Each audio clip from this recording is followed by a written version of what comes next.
Hi வணக்கம். இன்றைக்கி நான் நெய் பிஸ்கெட் செய்ய போகிறேன். போடுற பொருளுங்களை பார்ப்போம். இது வந்து கோதுமாவு, இது பாதாம், ஸ்லைஸ் பண்ண பாதாம், முந்திரி பருப்பு, நெய், அதை கொஞ்சம் சாயர் பண்ணி வச்சுருக்கேன். இது ஐசிங் சுகர், முட்டை அதை மேலே பூசணும்.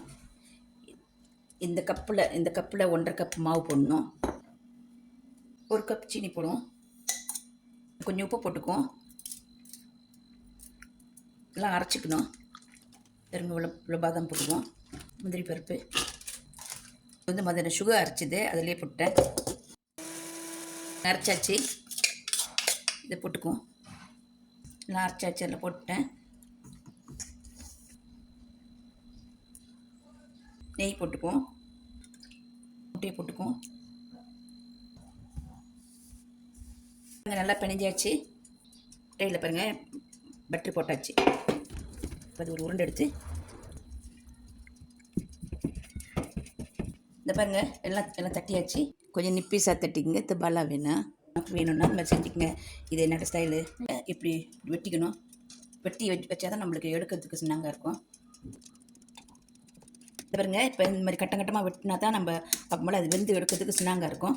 நம்ம முட்டையை தடிக்குவோம். இந்த பாருங்க, பாதாம் இந்த மாதிரி அடிக்குவோம். கொஞ்சம் கொஞ்சம் லேசாக ஏன்னா ஏற்கனவே முட்டை தடிட்டோம். 10லேருந்து 20 நிமிஷத்துக்குள்ளே வச்சுக்கலாம். ஹீட் வந்து 175 வச்சுக்குவோம். ஓகே, வந்துருச்சு. இப்போ நம்ம எடுத்து பார்ப்போம். கொஞ்சம் வெட்டிடுவோம். அப்போ தான் அது ஆறினோட நம்ம எடுக்கிறதுக்கு சின்னங்க இருக்கும். நெய் பிஸ்கெட் ரெடி ஆகிடுச்சு பாருங்கள். நம்ம இங்கே வெட்டி வச்சா தான் சின்னங்க இருக்கும் எடுக்கிறதுக்கு.